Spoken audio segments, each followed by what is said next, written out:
करनी है। दो चीजां हो गई, एक अभिमान और एक स्वाभिमान। मैं चंगे काम करदा हां, मैं चंगे काम करदा हां, ये अभिमान नहीं है, ये स्वाभिमान है। ਜਿਹੜਾ ਚੰਗੇ ਕੰਮ ਕਰਦਾ ਬੜਾ ਚੰਗਾ, ਮਾਣ ਵਾਲੀ ਗੱਲ ਹੈ, ਕਰਨੇ ਚਾਹੀਦੇ ਨੇ। ਪਰ ਇਸ ਦੁਨੀਆ ਵਿੱਚ ਸਿਰਫ ਮੈਂ ਹੀ ਚੰਗੇ ਕੰਮ ਕਰਦਾ ਹਾਂ, ਇਹ ਅਭਿਮਾਨ ਹੈ, ਇਹ ਅਹੰਕਾਰ ਹੈ। ਮੈਂ ਚੰਗੇ ਕਰਮ ਕਰਦਾ ਹਾਂ, ਇਹ ਅਭਿਮਾਨ स्वाभिमान है। सिर्फ मैं ही चंगे काम करना, होर नहीं, ਇਹ ਅਭਿਮਾਨ ਹੈ, ਇਹ ਹੰਕਾਰ ਹੈ। ਇਹਦੇ ਤੋਂ ਬਚਣ ਦੀ ਲੋੜ ਹੈ। ਤਾਂ ਤਿੰਨ ਚੀਜ਼ਾਂ ਹੋ ਗਈਆਂ। एक अभिमान के तीन रूप हो गए। एक स्वाभिमान, ये सही स्वरूप है, सब दे अंदर होना चाहिए। दूजा इसका गलत रूप हो गया हीन भावना, इनफीरियोरिटी कॉम्प्लेक्स। और दूजा इसका बिगड़िया हुआ रूप हो गया दूजिया नालों अपने आप को चंगा समझना, सुपीरियोरिटी कॉम्प्लेक्स। ये दोवें गलत रूप ने। ਤਾਂ ਹੁਣ ਗੁਰਦੇਵ ਇਸ ਸ਼ਲੋਕ ਦੇ ਵਿੱਚ ਬਚਨ ਕਰਦੇ ਹਨ, ਹਉ ਵਿੱਚ ਆਇਆ ਹਉ ਵਿੱਚ ਗਿਆ। ਕਿ ਬੰਦਾ ਇਸ ਸੰਸਾਰ ਵਿੱਚ ਆਉਂਦਾ ਹੈ, ਜਦੋਂ ਆਉਂਦਾ ਹੈ ਤਾਂ ਉਦੋਂ ਵੀ ਇਹ ਹਉ ਦੇ ਵਿੱਚ ਹੈ, ਜਦੋਂ ਜਾਂਦਾ ਹੈ ਤਾਂ ਉਦੋਂ ਵੀ ਹਉ ਵਿੱਚ ਹੈ, ਹੰਕਾਰ ਵਿੱਚ। ਹੁਣ ਇੱਥੇ ਹਉ ਕੀ ਹੈ, ਇਹ ਚੀਜ਼ ਸਮਝਣ ਵਾਲੀ ਹੈ। ਕਿਉਂਕਿ ਜਦੋਂ ਬੰਦਾ ਆਉਂਦਾ ਹੈ ਤਾਂ ਉਦੋਂ ਉਹਨੂੰ ਕਾਹਦਾ ਹੰਕਾਰ ਹੋਣਾ, ਤੇ ਜਾਣ ਲੱਗਿਆ ਜਦੋਂ ਉਹਨੇ ਮਰਨਾ ਉਦੋਂ ਉਹਨੂੰ ਕਾਹਦਾ ਹੰਕਾਰ ਹੋਣਾ, ਜਦੋਂ ਮਰ ਹੀ ਗਿਆ। ਇੱਥੇ ਹੋਣ ਦਾ ਮਤਲਬ ਹੈ ਵੱਖਰੀ ਪਹਿਚਾਨ। ਕਿ ਇਸ ਦੁਨੀਆ ਦੇ ਅੰਦਰ ਹਰ ਇਨਸਾਨ ਦੀ ਵੱਖਰੀ ਪਹਿਚਾਨ ਲੈ ਕੇ ਬੰਦਾ ਆ ਰਿਹਾ ਹੈ। ਹਰ ਇੱਕ ਦਾ ਰੂਪ ਵੱਖਰਾ ਹੈ, ਆਵਾਜ਼ ਵੱਖਰੀ ਹੈ, ਸਰੀਰ ਵੱਖਰਾ ਹੈ, ਇਹਦਾ ਫਿੰਗਰਪ੍ਰਿੰਟ ਵੱਖਰੇ ਨੇ, ਇਸ ਦਾ DNA ਵੱਖਰਾ ਹੈ। ਯਾਨੀ ਕੋਈ ਵੀ ਕਿਸੇ ਦੇ ਨਾਲ ਮਿਲਦਾ ਨਹੀਂ। ਸਾਡੀ ਸਾਰਿਆਂ ਦੀ ਵੱਖਰੀ ਵੱਖਰੀ ਹੋਂ ਹੈ। ਅਸੀਂ ਕਲਾਸ ਵਿੱਚ ਜਿੰਨੇ ਵੀਰ ਭੈਣਾਂ ਬੈਠੇ ਆ ਤਾਂ ਸਾਰਿਆਂ ਦੀ ਵੱਖਰੀ ਪਛਾਣ ਹੈ। ਮੇਰੀ ਵੱਖਰੀ ਪਛਾਣ, ਤੁਹਾਡੀ ਵੱਖਰੀ ਪਛਾਣ, ਹਰ ਬੱਚੇ ਦੀ, ਬਜ਼ੁਰਗ ਦੀ, ਹਰ ਇੱਕ ਦੀ ਵੱਖਰੀ ਪਹਿਚਾਣ ਹੈ। ਤਾਂ ਇਸ ਦੁਨੀਆ ਦੇ ਅੰਦਰ ਬੰਦਾ ਵੱਖਰੀ ਪਹਿਚਾਣ ਲੈ ਕੇ ਆਉਂਦਾ ਹੈ ਔਰ ਵੱਖਰੀ ਪਹਿਚਾਣ ਲੈ ਕੇ ਇਸ ਦੁਨੀਆ ਤੋਂ ਜਾਂਦਾ ਹੈ। ਇਹ ਚੀਜ਼ ਨੋਟ ਕਰਨ ਵਾਲੀ ਹੈ। ਹਰ ਇੱਕ ਦੇ ਅੰਦਰ ਹਰ ਇੱਕ ਦੀ ਵੱਖਰੀ ਪਹਿਚਾਣ ਹੈ। ਭਾਵ ਹਰ ਇਨਸਾਨ ਦੇ ਅੰਦਰ ਵੱਖਰੇ ਗੁਣ ਨੇ, ਵੱਖਰੀ ਉਹਦੀ ਸੋਚ ਹੈ, ਉਹ ਦੁਨੀਆ ਨਾਲੋਂ ਵੱਖਰਾ ਸੋਚ ਸਕਦਾ ਹੈ। ਔਰ ਹਰ ਇਨਸਾਨ ਦੇ ਅੰਦਰ ਕੋਈ ਨਾ ਕੋਈ ਵੱਖਰੀ ਕੁਆਲਿਟੀ ਵੀ ਹੈ, ਚੰਗਾ ਗੁਣ ਵੀ ਹੈ। ਹਰ ਇਨਸਾਨ ਦੇ ਅੰਦਰ ਬੁਰੇ ਗੁਣ ਵੀ ਨੇ। ਕਿਸੇ ਨੇ ਆਪਣੀ ਪਹਿਚਾਨ ਚੰਗੇ ਕਰਕੇ ਬਣਾ ਲਈ ਹੈ, ਕਿਸੇ ਨੇ ਆਪਣੀ ਪਹਿਚਾਨ ਬੁਰੇ ਕਰਕੇ ਬਣਾ ਲਈ ਹੈ। ਕਿਸੇ ਦੇ ਅੰਦਰ ਇਨਫੀਰੀਓਰਿਟੀ ਕੰਪਲੈਕਸ ਆ ਗਿਆ ਕਿ ਮੈਂ ਕੁਛ ਵੀ ਨਹੀਂ, ਹੀਨ ਭਾਵਨਾ ਆ ਗਈ। ਕਿਸੇ ਦੇ ਅੰਦਰ ਸੁਪੀਰੀਓਰਿਟੀ ਕੰਪਲੈਕਸ ਆ ਗਿਆ ਕਿ ਮੈਂ ਹੀ ਸਭ ਤੋਂ ਚੰਗਾ ਹਾਂ। ਤਾਂ ਹਰ ਇੱਕ ਬੰਦਾ ਵੱਖਰੀ ਪਹਿਚਾਨ ਲੈ ਕੇ ਆਉਂਦਾ ਹੈ ਔਰ ਵੱਖਰੀ ਪਹਿਚਾਨ ਲੈ ਕੇ ਜਾਂਦਾ ਹੈ। ਹਉ ਵਿੱਚ ਜੰਮਿਆ ਹਉ ਵਿੱਚ ਮੂਆ। ਜਦੋਂ ਬੰਦਾ ਜਨਮ ਲੈਂਦਾ ਹੈ ਉਦੋਂ ਵੀ ਹਉ ਵਿੱਚ। ਹੁਣ ਦੇਖੋ, ਜੇ ਇਹਦੀ ਅੱਖਰੀ ਅਰਥ ਅਸੀਂ ਕਰਾਂਗੇ, ਹਉ ਦਾ ਮਤਲਬ ਹੰਕਾਰ, ਤਾਂ ਜਿਹੜਾ ਵਿਚਾਰਾ ਬੱਚਾ ਜੰਮਦਾ ਉਹਨੂੰ ਕਿਹੜਾ ਹੰਕਾਰ ਹੁੰਦਾ ਹੈ? ਉਹ ਤੇ ਰੋਂਦਾ ਜੰਮਦਾ ਹੈ। ਉਹਨੂੰ ਨਾ ਹੰਕਾਰ ਹੈ, ਨਾ ਉਹਦੇ ਵਿੱਚ ਕੋਈ ਨਿਮਰਤਾ ਹੈ, ਨਾ ਉਹਦੇ ਵਿੱਚ ਕਾਮ, ਕ੍ਰੋਧ, ਲੋਭ, ਕੁਛ ਵੀ ਨਹੀਂ। ਹਉ ਵਿੱਚ ਆਇਆ, ਇਹਦਾ ਮਤਲਬ ਕਿ ਉਹ ਵੱਖਰੀ ਪਹਿਚਾਨ ਲੈ ਕੇ ਜੰਮਿਆ ਹੈ। ਜਿਹੜੇ ਜੁੜਵਾਂ ਬੱਚੇ ਹੁੰਦੇ ਨੇ ਨਾ, ਉਹਨਾਂ ਦੇ ਅੰਦਰ ਵੀ ਕੁਛ ਨਾ ਕੁਛ ਫਰਕ ਹੁੰਦਾ ਹੈ। ਬੇਸ਼ੱਕ ਉਹ ਮਾਮੂਲੀ ਹੋਏ, ਉਹਨਾਂ ਦੇ ਮਾਂ-ਬਾਪ ਉਹਨਾਂ ਨੂੰ ਪਹਿਚਾਨਦੇ ਨੇ ਜਾਂ ਉਹਨਾਂ ਦੇ ਅੰਦਰ ਵੱਖਰੀ ਕੋਈ ਪਹਿਚਾਨ ਹੁੰਦੀ ਹੈ। ਹਰ ਇੱਕ ਦੀ ਵੱਖਰੀ ਪਹਿਚਾਨ ਹੈ। ਹਉ ਦੇ ਅੰਦਰ ਜੰਮਦਾ ਹੈ, ਵੱਖਰੀ ਪਹਿਚਾਨ ਲੈ ਕੇ ਜੰਮਦਾ ਹੈ। ਹਉ ਵਿੱਚ ਮੂਆ ਔਰ ਵੱਖਰੀ ਪਹਿਚਾਨ ਲੈ ਕੇ ਮਰਦਾ ਵੀ ਹੈ। ਔਰ ਦੇਖੋ, ਇਸ ਦੁਨੀਆ ਦੇ ਅੰਦਰ ਜਿੰਨੇ ਵੀ ਲੋਕ ਆਏ ਨੇ, ਜੇ ਧਾਰਮਿਕ ਰਹਿਬਰੀ ਪੁਰਸ਼ ਨੇ, ਉਹਨਾਂ ਦੀ ਗੱਲ ਕਰ ਲਈਏ ਤਾਂ ਉਹਨਾਂ ਨੇ ਸੰਸਾਰ ਦੇ ਅੰਦਰ ਬਹੁਤ ਕੁਛ ਨਵਾਂ ਦਿੱਤਾ ਹੈ। ਵੱਖਰੀ ਪਹਿਚਾਨ ਹੈ ਉਹਨਾਂ ਦੀ। ਸਾਹਿਬ ਸ੍ਰੀ ਗੁਰੂ ਨਾਨਕ ਪਾਤਸ਼ਾਹ ਜੀ ਮਹਾਰਾਜ ਜੀ ਦੀ ਵੱਖਰੀ ਪਹਿਚਾਨ, ਦੁਨੀਆ ਨਾਲੋਂ ਬਿਲਕੁਲ ਨਿਰੋਲ ਉਹਨਾਂ ਨੇ ਨਵੀਂ ਸੋਚ ਦਿੱਤੀ ਹੈ। ਪਿਤਾ ਪੁਰਖੀ ਰਾਜ ਚੱਲ ਰਿਹਾ ਸੀ ਤਾਂ ਗੁਰੂ ਨਾਨਕ ਦੇਵ ਉਸ ਪਿਤਾ ਪੁਰਖੀ ਰਾਜ ਦੇ ਵਿਰੋਧ ਵਿੱਚ ਬੋਲਦੇ ਨੇ, ਨਵੀਂ ਸੋਚ ਦੇ ਰਹੇ ਨੇ ਔਰ ਕਹਿ ਰਹੇ ਨੇ, ਤਖਤ ਰਾਜਾ ਸੋ ਬਹਿ ਜੇ ਤਖਤ ਤੇ ਲਾਇਕ ਹੋਈ। कि एवें राज ते ना बिठा दिओ कि जे प्यो राजा सी ते अगले पुत्तर नूं बिठा दो। बेशक पुत्तर बैठे जां दूजा, पर योग होना चाहिए। समाज दे अंदर जातिवाद सी, किसी ने दे विरोध विच नहीं बोलिया, पर साहिब श्री गुरु नानक देव जी ने नवी सोच दिती, फक्कड़ जाति फक्कड़ नाओ, और क्या सब में जोत जोत है सोए, कि एक नूर ही सारियां दे अंदर है, भाईचारक समाज पैदा करो। इत्थे आर्थिक तौर पे वखेवा सी, तो गुरु नानक पातशाह जी ने आर्थिक तौर पे एक नवी सोच दी कि ये जो अर्थव्यवस्था है, धन है, यदि काणी वंड नहीं होनी चाहिए, सावी वंड होनी चाहिए, जिस करके हर इंसान नूं रोजगार मिले, हर इंसान की रोटी कपड़े मकान की लोड़ पूरी हो। धर्मां दे अंदर वखेवा सी, धर्मां दे लड़ाई दंगे फसाद सन, बेशक अज भी है ने, गल वखरी है, असी उस सोच नूं अगे प्रचार नहीं सके जां अपना नहीं सके, साडा दोष है। गुरु नानक देव ने नवी सोच दी कि एको धर्म दृढ़ सच कोई, गुरमत जुग जुग पूरा हुई। औरत नूं इस दुनिया विच मान सत्कार नहीं सी, बराबर दे अधिकार नहीं सन, पैर दी जुत्ती और नरक दा द्वार किया जांदा सी। पर गुरु नानक देव ने बचन किया, सो क्यों मंदा आखिए जित जम्मे राजान। एक नवी सोच, राजा महाराजा नूं वेख लो, हर बंदे दी अपनी नवी सोच है। साइंसदान देख लो, हर एक ने अपनी नवी सोच दी है, यानी वखरी हों है। हों दे विच बच्चा जमदा है, यानी वखरी पहचान लैके हों विच जम्मिया। जदों जमदा है बच्चा, उन्होंने कोई हंकार नहीं हुंदा। इत्थे हों दा मतलब है वखरी पहचान। हों विच जम्मिया, हों विच मूआ, ते जदों बंदा मरदा है उदों भी वखरी पहचान लैके मरदा है, क्योंकि शरीर अकल शक्ल सब कुछ वखरा। भाई लालो दी अपनी वखरी पहचान है, शरीर नूं त्याग गया ना, ते मलक भागो दी मरण तो बाद भी वखरी पहचान है। सूबे सरहंद दी मरण तो बाद भी वखरी पहचान है ना, किन्ना दे विच गिनती आउंदी है उसकी। ते साहिबजादे शहीदी पा गए, ते उन्हां दी वखरी पहचान है। गंगू भी मर गया, पर पहचान केड़ी लैके मरिया। छोटे साहिबजादे शहीदियां पा गए, जां जिहड़ा मलेरकोटले दा नवाब है, अज वो भी शरीर करके नहीं, पर उहदी पहचान देखो। तां इस दुनिया ते तुसी नवी पहचान लैके आए हो, ते नवी पहचान लैके जाओगे।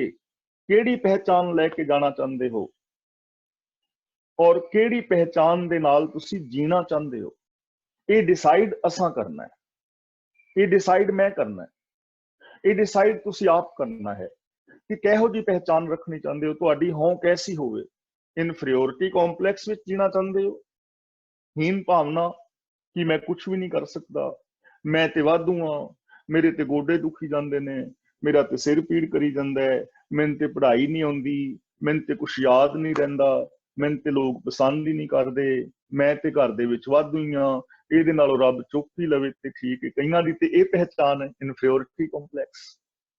ते कई लोग कहंदे ने मैं ही हाँ सारे घर दे विच, मेरी ही गल चले, बाकी बच्चे चूं ना करन, घर वाली बोले ना, समाज मेरी गल मन्ने, देश मेरी गल मन्ने, संसार मेरी गल मन्ने, मुहल्ले वाले मेरी गल मनन। ते जिहदी कोई नहीं मनदा, वो कहंदा चलो बच्चे भी नहीं मनदे, घर वाली ते मन्ने। ते अजकल घर वालियां किहड़ा मनदियां ने, जी करे ते मन जाण, नहीं ते अगलियां कहंदियां ने कि गलत गल असीं नहीं मनदियां। वो कहंदियां साडे बराबर दे अधिकार ने, मैं फर्क मननी आ, मैं क्यों तैनूं 3 नंबर अपना दा। नहीं मनदियां कई। जिहदी घर वाली भी ना मन्ने, वो फिर कहंदा साडा भईया जिहड़ा नौकर है, वो ते मन्ने मेरी गल, वो ते मन्ने। ते अजकल भईए भी भरा नहीं मनदे, वो आंदे ने मैं सरदार जी नौकरी लैनी, अपने पैसे फड़ मैं किसी दूजे कोल जा नौकरी करना, वो भी नहीं मनदे। जिन्हां दी कोई भी ना मन्ने, फिर वो गुरुद्वारे आ जांदे ने, भाई किहड़ी मासी कोल जाणगे, उन्हां नूं मनाने जा, मंदिर जाणगे, मसीते जाणगे। इत्थे मनण आउणा सी, इत्थे भी मना नहीं आउंदे ने, यानी सुपीरियोरिटी कॉम्पलैक्स दे शिकार हो गए। हुण ये वखरी पहचान है, वखरी पहचान बना के तुसी जीना है। केड़ी पहचान बना के जीना चाहते हो, ये असी खुद डिसाइड करना है, मैं भी और तुसी भी। इसलिए स्वाभिमानी बन के जीवो, ना ते इनफीरियोरिटी कॉम्पलैक्स विच जीवो, ना सुपीरियोरिटी कॉम्पलैक्स विच जीवो। स्वाभिमानी ਨਵੇਂ ਗੁਣ ਤੁਹਾਡੀ ਜ਼ਿੰਦਗੀ ਵਿੱਚ ਹੋਣ, ਨਵਾਂ ਪਿਆਰ, ਨਵੀਂ ਇਨਸਾਨੀਅਤ, ਹਰ ਰੋਜ਼ ਚੜ੍ਹਦੀ ਕਲਾ। ਜਿੱਧਰ ਜਾਓ ਖੁਸ਼ੀਆਂ ਵੰਡਦੇ ਚਲੇ ਜਾਓ, ਜਿੱਧਰ ਜਾਓ ਗੁਲਾਬ ਦੀ ਫੁੱਲ ਦੀ ਤਰ੍ਹਾਂ ਸੁਗੰਧ ਬਿਖੇਰਦੇ ਜਾਓ। ਐਸੀ ਅਸੀਂ ਆਪਣੀ ਵੱਖਰੀ ਹੋਂਦ ਬਣਾ ਸਕਦੇ ਹਾਂ। ਹਉ ਵਿੱਚ ਦਿੱਤਾ, ਹਉ ਵਿੱਚ ਲਿਆ।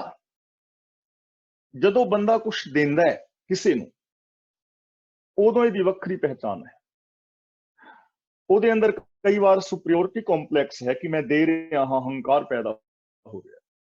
ਹਉ ਵਿੱਚ ਲਿਆ ਤੇ ਜਦੋਂ ਕਿਸੇ ਤੋਂ ਲੈਂਦਾ ਹੈ, ਉਦੋਂ ਇਨਫੀਰੀਓਰਿਟੀ ਕੰਪਲੈਕਸ ਪੈਦਾ ਹੋ ਜਾਂਦਾ ਹੈ ਕਿ ਮੈਨੂੰ ਕੈਸਾ ਹਾਂ, ਮੈਨੂੰ ਮੰਗਣਾ ਪੈ ਰਿਹਾ, ਲੈਣਾ ਪੈ ਰਿਹਾ। ਸੁਭਾਅ ਨੇ ਨਾ। ਇਸ ਲਈ ਗੁਰਮਤ ਦੇ ਅੰਦਰ ਦਾਨ ਨੂੰ ਪ੍ਰਵਾਨ ਨਹੀਂ ਕੀਤਾ ਗਿਆ, ਕਿਉਂਕਿ ਦਾਨ ਦੇਣ ਵਾਲੇ ਦੇ ਅੰਦਰ ਈਗੋ ਪੈਦਾ ਹੁੰਦੀ ਹੈ। ਸਤਿਆਂ ਮਨ ਸੰਤੋਖ ਉਪਜੇ ਦੇਣੇ ਕੇ ਵਿਚਾਰ, ਲੈ ਲੈ ਦੇ ਦੇ ਮੰਗੇ ਸਹਿਸਾ ਗੁਣਾ, ਸ਼ੋਭ ਕਰੇ ਸੰਸਾਰ। ਔਰ ਜਿਹੜਾ ਲੈਣ ਵਾਲਾ ਹੈ ਉਹਦੇ ਅੰਦਰ ਹੀਨ ਭਾਵਨਾ ਪੈਦਾ ਹੁੰਦੀ ਹੈ। ਇਸ ਲਈ ਇਹ ਦਾਨ ਦੀ ਬਿਰਤੀ ਨੇ ਹੰਕਾਰੀ ਪੈਦਾ ਕੀਤੇ ਨੇ ਔਰ ਭਿਖਾਰੀ ਪੈਦਾ ਕੀਤੇ ਨੇ। ਇਸ ਲਈ ਗੁਰਦੇਵ ਨੇ ਇਹਨੂੰ ਖਤਮ ਕੀਤਾ ਹੈ ਕਿ ਨਾ ਕਿਸੇ ਵਿੱਚ ਇਨਫੀਰੀਓਰਿਟੀ ਕੰਪਲੈਕਸ ਆਏ ਔਰ ਨਾ ਸੁਪਰੀਓਰਿਟੀ ਕੰਪਲੈਕਸ ਆਏ। ਇਸ ਲਈ ਵੰਡ ਕੇ ਛਕਣ ਦਾ ਸਿਧਾਂਤ ਦਿੱਤਾ ਹੈ। ਮੇਰਾ ਮੁਝ ਮੈਂ ਕਿਛ ਨਹੀਂ, ਜੋ ਕਿਛ ਹੈ ਸੋ ਤੇਰਾ। ਜਦੋਂ ਘਰ ਲੰਗਰ ਪਾਣੀ ਵਿੱਚ ਛਕਦੇ ਆ ਤੇ ਅਰਦਾਸ ਕਰਨੇ ਨਾ, ਦਾਣਾ ਪਾਣੀ ਗੁਰੂ ਕਾ, ਤਹਿਲ ਸੇਵਾ ਸਿੱਖਾਂ ਦੀ। ਸਾਡੀ ਤੇ ਤਹਿਲ ਸੇਵਾ ਹੀ ਦਾਣਾ ਪਾਣੀ ਤੇ ਰੱਬ ਦਾ ਦਿੱਤਾ ਹੈ, ਮਿਲ ਕੇ ਖਾ ਰਹੇ ਆ। ਇਹਦੇ ਵਿੱਚ ਨਾ ਇਨਫੀਰੀਓਰਿਟੀ ਕੰਪਲੈਕਸ ਹੈ, ਨਾ ਸੁਪੀਰੀਓਰਿਟੀ ਕੰਪਲੈਕਸ। ਇਸ ਲਈ ਗੁਰੂ ਜੀ ਕਹਿੰਦੇ ਨੇ ਹਉ ਦੇ ਅੰਦਰ ਇਹ ਦੇ ਰਿਹਾ ਹੈ ਤੇ ਹਉ ਦੇ ਅੰਦਰ ਹੀ ਇਹ ਲੈ ਰਿਹਾ ਹੈ। ਇੱਥੇ ਵੀ ਵੱਖਰੀ ਪਹਿਚਾਨ ਇਹਦੀ ਬਣੀ ਹੋਈ ਹੈ, ਦੇਣ ਵਿੱਚ ਵੀ ਔਰ ਲੈਣ ਵਿੱਚ ਵੀ। ਹਉ ਵਿੱਚ ਖੱਟਿਆ, ਹਉ ਵਿੱਚ ਗਿਆ। ਇਹ ਕੁਛ ਖੱਟਦਾ ਹੈ ਤਾਂ ਹਉ ਵਿੱਚ, ਹੰਕਾਰ ਵਿੱਚ। ਔਰ ਗਿਆ ਦਾ ਮਤਲਬ ਜਦੋਂ ਕੁਛ ਗਵਾਉਂਦਾ ਹੈ ਤੇ ਉਦੋਂ ਵੀ ਹਉ ਦੇ ਵਿੱਚ ਹੁੰਦਾ ਹੈ। ਜਦੋਂ ਖੱਟਦਾ ਹੈ ਉਦੋਂ ਸੁਪਰੀਓਰਿਟੀ ਕੰਪਲੈਕਸ ਵਿੱਚ ਬਹੁਤੇ ਲੋਕ ਹੁੰਦੇ ਨੇ, ਤੇ ਜਦੋਂ ਗਵਾਉਂਦੇ ਨੇ ਉਦੋਂ ਹੀਨ ਭਾਵਨਾ, ਇਨਫੀਰੀਓਰਿਟੀ ਕੰਪਲੈਕਸ ਵਿੱਚ ਚਲੇ ਜਾਂਦੇ ਨੇ। ਮਾਇਆ ਕਾ ਪੁੱਤਰਾ कैसे नचित है, जब किछ पावे तब गर्व करत है, माया गई तब रोवन लगत है। ਹਉ ਦੇ ਅੰਦਰ ਖੱਟ ਰਿਹਾ ਹੈ, ਹਉ ਦੇ ਅੰਦਰ ਗਵਾ ਰਿਹਾ ਹੈ। ਤੇ ਜੇ ਇਹਦੇ ਅੰਦਰ ਸਵਾਭਿਮਾਨ ਹੋਵੇ ਤੇ ਫਿਰ ਤੋਂ ਕੁਛ ਆਏਗਾ, ਇਹਨੂੰ ਪਤਾ ਹੋਏਗਾ ਰੱਬੀ ਰਜ਼ਾ ਵਿੱਚ, ਰੱਬੀ ਨਿਯਮਾਂ ਵਿੱਚ ਆ ਰਿਹਾ ਹੈ, ਚਲਾ ਗਿਆ ਹੈ ਨਿਯਮਾਂ ਵਿੱਚ ਚਲਾ ਗਿਆ ਹੈ। ਫਿਰ ਇਹ ਨਿਯਮਾਂ ਦੇ ਅੰਦਰ ਰਹੇਗਾ, ਫਿਰ ਇਹ ਸਵਾਭਿਮਾਨ ਨਹੀਂ ਰਹੇਗਾ। ਅਗਲਾ ਬਚਨ ਕਰਦੇ ਨੇ, ਹਉ ਵਿੱਚ ਸਚਿਆਰ ਕੂੜਿਆਰ। ਇਹ ਬੰਦਾ ਕਈ ਵਾਰ ਆਪਣੇ ਆਪ ਨੂੰ ਸਚਿਆਰ ਕਹਿੰਦਾ ਹੈ ਕਿ ਮੇਰੇ ਵਰਗਾ ਸੱਚਾ ਇਸ ਦੁਨੀਆ ਵਿੱਚ ਕੋਈ ਨਹੀਂ।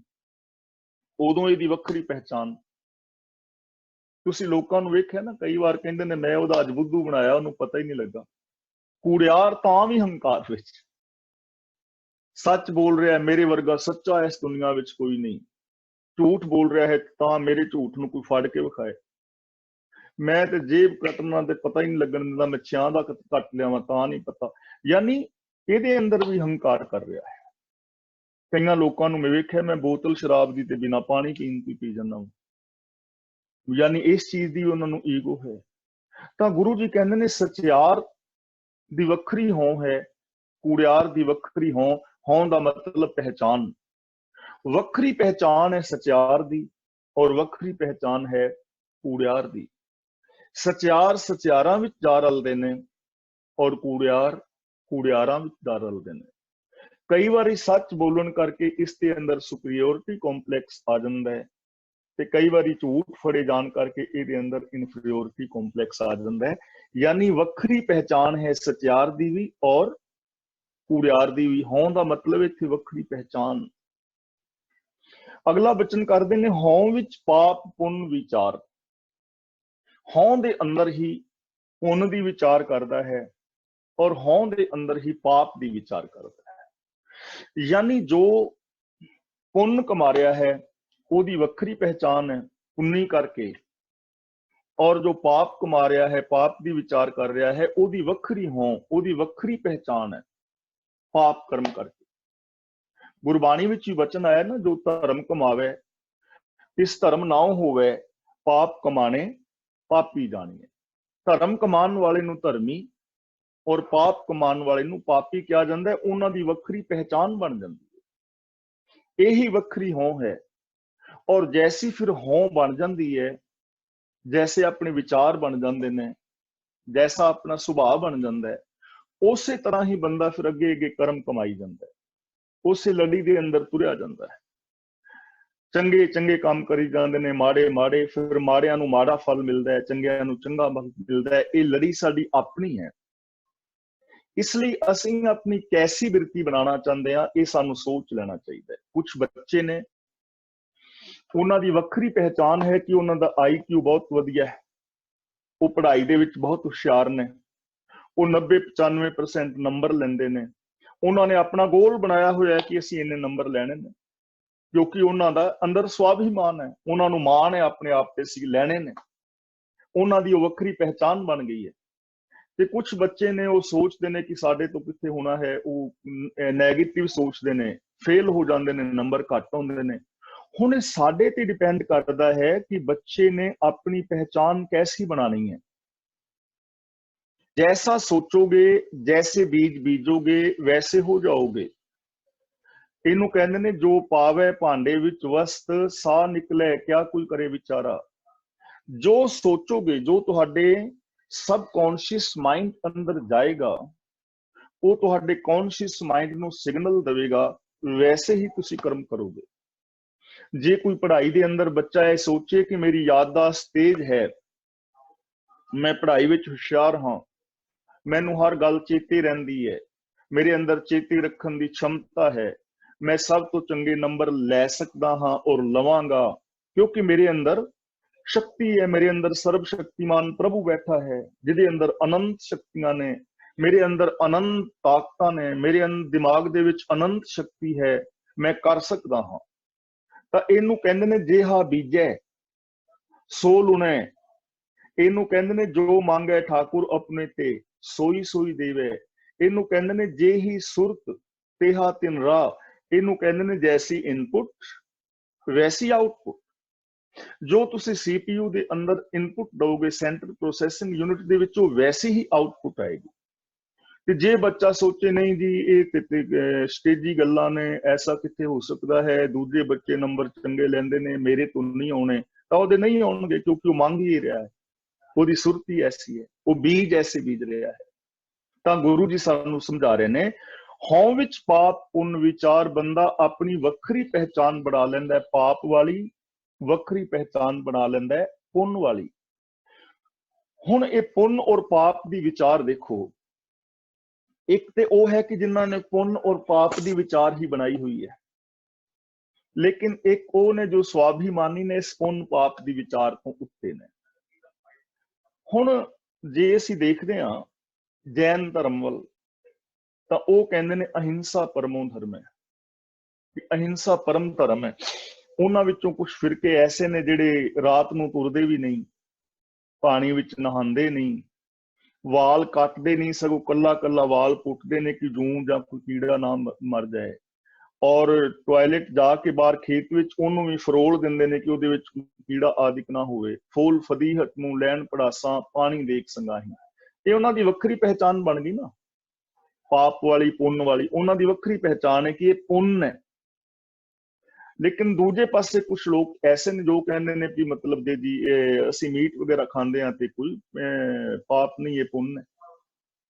ਕਈ ਲੋਕ ਨੇ ਧਰਮ ਦੇ ਨਾਮ ਦੇ ਉੱਤੇ ਬਲੀ ਦਿੰਦੇ ਨੇ ਨਾ ਪਸ਼ੂਆਂ ਦੀ, ਉਹਨਾਂ ਵਾਸਤੇ ਉਹ ਪੁੰਨ ਹੈ। ਤੇ ਆਪਣੀ ਵਿਚਾਰ ਹੈ ਨਾ, ਪੁੰਨ ਔਰ ਪਾਪ ਆਪਣੀ ਵਿਚਾਰ ਹੋ ਗਈ। ਇੱਕ ਬੰਦਾ ਉਸੇ ਚੀਜ਼ ਨੂੰ ਪੁੰਨ ਸਮਝਦਾ ਹੈ, ਦੂਜਾ ਨੂੰ ਪਾਪ ਸਮਝਦਾ ਹੈ। ਤੇ ਜੇ ਇਸ ਪੁੰਨ ਪਾਪ ਵਾਲੀ ਵਿਚਾਰ ਵਿੱਚ ਪੈ ਜਾਓ ਤੇ ਜੀਣਾ ਕਿੰਨਾ ਮੁਸ਼ਕਲ ਹੋ ਜਾਏਗਾ। ਹੁਣ ਮੰਨ ਲਓ ਕਿ ਕੋਈ ਬੰਦਾ ਇਹ ਸੋਚਦਾ ਹੈ ਕਿ ਪਾਪ ਕਰਮ ਕਰਨ ਦੇ ਨਾਲ ਨਰਕ ਵਿੱਚ ਪਵੋਗੇ, ਜੀਵ ਹੱਤਿਆ ਕਰਨ ਨਾਲ ਨਰਕ ਵਿੱਚ ਪਵੋਗੇ। ਇਹ ਯਾਦ ਰੱਖਣਾ ਕਿ ਮੈਂ ਜੀਵ ਹੱਤਿਆ ਕਰਨ ਦਾ ਉਪਦੇਸ਼ ਨਹੀਂ ਕਰ ਰਿਹਾ, ਚੀਜ਼ ਸਮਝਣੀ ਹੈ, ਵੱਖਰੀ ਹੋਣ ਨੂੰ ਸਮਝਣਾ ਕਿ ਪਾਪ ਕਰਮ ਕਰੋਗੇ, ਜੀਵ ਹੱਤਿਆ ਕਰੋਗੇ, ਨਰਕ ਵਿੱਚ ਜਾਓਗੇ। ਹੁਣ ਮੰਨ ਲਓ ਤੁਹਾਡੇ ਘਰ ਵਿੱਚ ਕੋਈ ਗਾਂ ਮੱਝ ਹੈ ਤੇ ਉਸ ਗਾਂ ਮੱਝ ਨੂੰ ਜ਼ਖਮ ਹੋ ਜਾਏ ਤੇ ਕੀੜੇ ਪੈ ਜਾਣ, ਤੇ ਕੀੜੇ ਮਾਰਨ ਵਾਲੀ ਦਵਾਈ ਪਾਓਗੇ ਕਿ ਨਹੀਂ? ਪਾਓਗੇ ਨਾ। ਕੀੜੇ ਮਰਨਗੇ, ਪਾਪ ਲੱਗੇਗਾ, ਨਰਕ ਵਿੱਚ ਪਵੋਗੇ। ਤੇ ਜੇ ਕੀੜੇ ਮਾਰਨ ਵਾਲੀ ਦਵਾਈ ਨਹੀਂ ਪਾਓਗੇ, ਉਹ ਤੁਹਾਡੀ ਗਾਂ ਮੱਝ ਮਰ ਜਾਏਗੀ, फिर तुहानू पाप लगेगा, फिर नरक विच पओगे, किवें बचोगे? किसान नू हुण बाबे साडे कहंदे ने ना कि जीव हत्या पाप है। मैं जीव हत्या करन दा प्रचार नहीं कर रहा, पर सोचना, साडे बाबे कहंदे ने जीव हत्या करना पाप है।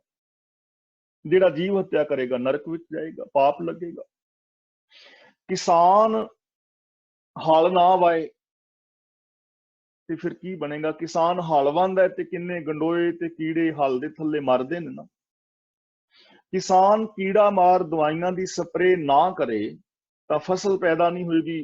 किसान लखां नहीं करोड़ां कीड़े मारदा है, किसान ते रगड़िया गया बेचारा नरक विच जाएगा। ते जे वो कीड़े ना मारे फसल पैदा नहीं होनी, हल ना वाए फसल पैदा नहीं होनी, सारे बाबे मर जाएंगे किसान, ते फिर बेचारे नूं पाप लगेगा भी तू फसल पैदा नहीं की, ते बाबे सारे मर गए। बाबिया ने आप ते कख करना नहीं। होगी ना प्रॉब्लम, की करोगे? एक बाज ने बटेरा फड़ लिया ते वो बटेरे नूं नोच के खान लगा। कोल कोई धर्मी बंदा खलोता सी, ਉਹਨੇ ਉਹ ਬਟੇਰਾ ਛਡਾ ਲਿਆ, ਬਟੇਰੇ ਦੇ ਜ਼ਖਮ ਤੇ ਹਲਦੀ ਵਗੈਰਾ ਲਾਈ ਤੇ ਬਾਜ ਪੁੱਛਣ ਲੱਗਾ ਵੀ ਇਹਨੂੰ ਕਿਉਂ ਛਡਾਇਆ? ਉਹ ਕਹਿਣ ਲੱਗਾ ਸਜਣਾ ਮੈਂ ਤਾਂ ਛਡਾਇਆ ਕਿ ਮੇਰੇ ਸਾਹਮਣੇ ਇਹਨੇ ਤੜਪ ਤੜਪ ਕੇ ਮਰਨਾ ਸੀ, ਤੂੰ ਇਹਨੂੰ ਨੋਚਣਾ ਸੀ, ਇਹ ਤੜਪ ਰਿਹਾ ਸੀ ਤੇ ਮੈਂ ਤੜਪ ਤੜਪ ਕੇ ਮਰਦੇ ਜੀਵ ਨੂੰ ਵੇਖਦਾ, ਮੈਨੂੰ ਪਾਪ ਲੱਗਦਾ, ਮੈਂ ਨਰਕ ਵਿੱਚ ਜਾਂਦਾ। ਤੇ ਬਾਜ ਖਿੜਖੜਾ ਕੇ ਹੱਸਿਆ, ਕਹਿਣ ਲੱਗਾ ਤੇਰੇ ਵਰਗੇ ਮੂਰਖ ਨਰਕਾਂ ਵਿੱਚ ਹੀ ਪੈਂਦੇ ਨੇ, ਜਿਉਂਦੇ ਹੀ ਨਰਕਾਂ ਵਿੱਚ ਨੇ। ਹੁਣ ਰੱਬ ਨੇ ਮੈਨੂੰ ਮਾਸਖੋਰ ਬਣਾਇਆ, ਮੈਂ ਆਪ ਤੇ ਬਣਿਆ ਨਹੀਂ, ਕੁਦਰਤੀ ਸੁਭਾਅ ਹੈ, ਮੈਨੂੰ ਬਣਾਇਆ ਹੀ ਮਾਸਖੋਰ ਹੈ। ਇਹਦੇ ਵਿੱਚ ਮੇਰੀ ਕੀ ਗਲਤੀ ਹੈ? ਇਹ ਬਟੇਰਾ ਮੇਰੀ ਖੁਰਾਕ ਸੀ, 4 ਦਿਨ ਦਾ ਮੈਂ ਭੁੱਖਾ ਵਾਂ, 4 ਦਿਨ ਬਾਅਦ ਮੈਨੂੰ ਮੇਰੀ ਖੁਰਾਕ ਮਿਲੀ, ਉਹ ਤੂੰ ਖੋ ਲਈ। ਹੁਣ ਮੈਂ ਤੇਰੇ ਸਾਹਮਣੇ ਭੁੱਖ ਦੇ ਨਾਲ ਤੜਪ ਤੜਪ ਕੇ ਮਰਾਂਗਾ, ਤੈਨੂੰ ਪਾਪ ਲੱਗੇਗਾ, ਤੂੰ ਨਰਕ ਵਿੱਚ ਜਾਏਗਾ। ਹੁਣ ਕਿਹਨੂੰ ਪੁੰਨ ਕਹੋਗੇ, ਕਿਹਨੂੰ ਪਾਪ ਕਹੋਗੇ? ਤਾਂ ਆਪਣੀ ਵਿਚਾਰ ਹੈ ਨਾ, ਆਪਣੀ ਹਉ ਹੈ। ਕਿਸੇ ਨੇ ਪੁੰਨ ਦੀ ਬਣਾ ਲਈ, ਕਿਸੇ ਨੇ ਪਾਪ ਦੀ ਬਣਾ ਲਈ।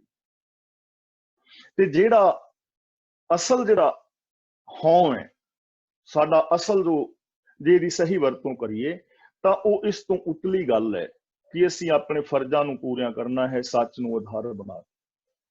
ਪਾਪ ਔਰ ਪੁੰਨ ਤੋਂ ਉੱਤੇ ਸਿਮਰਿਤ ਸ਼ਾਸਤਰ, ਪੁੰਨ ਪਾਪ ਵਿਚਾਰ ਦੇ ਤੱਤੈ ਸਾਰ ਨਾ ਜਾਣੀ, ਤੱਤੈ ਸਾਰ ਨਾ ਜਾਣੀ ਗੁਰੂ ਬਾਝੋਂ, ਤੱਤੈ ਸਾਰ ਨਾ ਜਾਣੀ। ਤਿਹੀ ਗੁਣੀ ਸੰਸਾਰ ਪਰਮ ਸੁੱਤਾ, ਸੁੱਤਿਆਂ ਰਹਿਣ ਵਿਹਾਣੀ। ਗੁਰ ਕਿਰਪਾ ਤੇ ਸੇ ਜਨ ਜਾਗੇ, ਜਿਨ੍ਹਾਂ ਹਰ ਮਨ ਵਸਿਆ, ਬੋਲੇ ਅੰਮ੍ਰਿਤ ਬਾਣੀ। ਤਾਂ ਹਉ ਵਿੱਚ ਪਾਪ ਪੁੰਨ ਵਿਚਾਰ, ਆਪਣੀ ਵੱਖਰੀ ਪਹਿਚਾਨ ਕਰਕੇ ਬੰਦਾ ਪੁੰਨ ਔਰ ਪਾਪ ਦੀ ਵਿਚਾਰ ਕਰਦਾ ਹੈ। ਕਿਸੇ ਦੀ ਪਾਪ ਵਾਲੀ ਹਉ ਬਣੀ ਪਈ ਹੈ, ਕਿਸੇ ਦੀ ਪੁੰਨ ਵਾਲੀ। ਹਉ ਵਿੱਚ ਨਰਕ ਸੁਰਗ ਅਵਤਾਰ, ਅਵਤਾਰ ਦਾ ਮਤਲਬ ਇੱਥੇ ਹੈ ਜਨਮ।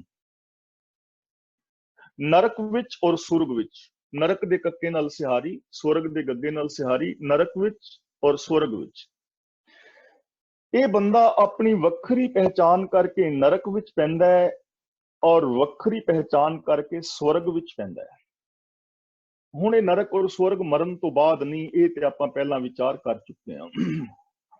ਹੁਣ ਕਈ ਲੋਕਾਂ ਦੀ ਵੱਖਰੀ ਪਹਿਚਾਨ ਹੈ ਕਿ ਉਹ ਚੰਗੇ ਕੰਮ ਕਰਦੇ ਨੇ ਔਰ ਬੜੇ ਸੁੱਖ ਵਾਲੀ ਜ਼ਿੰਦਗੀ ਜੀ ਰਹੇ ਨੇ, ਲੋਕਾਂ ਨੂੰ ਵੀ ਸੁੱਖ ਦਿੰਦੇ ਨੇ, ਲੋਕਾਂ ਦੀ ਹੈਲਪ ਕਰਦੇ ਨੇ, ਕਿਸੇ ਡਿੱਗੇ ਨੂੰ ਉਠਾਉਂਦੇ ਨੇ, ਕਿਸੇ ਰੋਂਦੇ ਨੂੰ ਚੁੱਪ ਕਰਾਉਂਦੇ ਨੇ, ਕਿਤੇ ਨੈਗੇਟਿਵ ਨੂੰ ਪੋਜ਼ਿਟਿਵ ਕਰਦੇ ਨੇ, ਕਿਸੇ ਜ਼ਖਮੀ ਦੇ ਜ਼ਖਮ ਤੇ ਮਲਮ ਲਗਾਉਂਦੇ ਨੇ, ਕਿਸੇ ਨੰਗੇ ਨੂੰ ਕੱਪੜਾ ਦਿੰਦੇ ਨੇ, ਭੁੱਖੇ ਨੂੰ ਭੋਜਨ ਦਿੰਦੇ ਨੇ, ਸੁਖੀ ਨੇ, ਸ਼ਾਂਤ ਨੇ, ਸ਼ੁਭ ਕਰਮ ਕਰਦੇ ਨੇ। ਉਹਨਾਂ ਦਾ ਘਰ ਸਵਰਗ ਬਣਿਆ ਹੋਇਆ, ਉਹ ਸਵਰਗ ਵਿੱਚ ਜ਼ਿੰਦਗੀ ਜੀ ਰਹੇ ਨੇ। ਤੇ ਕਈ ਲੋਕ ਨੇ ਚੋਰੀਆਂ ਕਰਦੇ ਨੇ, ਬੇਈਮਾਨੀਆਂ ਕਰਦੇ ਨੇ, ਨਸ਼ੇ ਪੀਂਦੇ ਨੇ, ਗੁਆਂਢੀਆਂ ਨੂੰ ਤੰਗ ਕਰਦੇ ਨੇ, 2 ਨੰਬਰ ਦੇ ਧੰਦੇ ਕਰਦੇ ਨੇ, ਘਰ ਦੇ ਵਿੱਚ ਕਲ ਕਲੇਸ਼, ਉਹਨਾਂ ਦਾ ਘਰ ਨਰਕ ਬਣਿਆ ਹੋਇਆ। ਇਹ ਹੀ ਹੈ ਨਰਕ ਔਰ ਸਵਰਗ। ਆਪਣੀ ਵੱਖਰੀ ਪਹਿਚਾਨ ਕਰਕੇ ਕੋਈ ਨਰਕ ਵਾਲੀ ਜ਼ਿੰਦਗੀ ਬਿਤਾ ਰਿਹਾ ਹੈ ਤੇ ਆਪਣੀ ਵੱਖਰੀ ਹੋਂ ਕਰਕੇ ਕੋਈ ਸਵਰਗ ਵਾਲੀ ਜ਼ਿੰਦਗੀ ਬਿਤਾ ਰਿਹਾ ਹੈ। ਇਹ ਹੁਣ ਤੁਹਾਡੇ ਤੇ ਡਿਪੈਂਡ ਕਰੇਗਾ ਕਿ ਤੁਸੀਂ ਆਪਣੀ ਹੋਂ ਕਿਹੜੀ ਬਣਾਉਣੀ ਚਾਹੋਗੇ।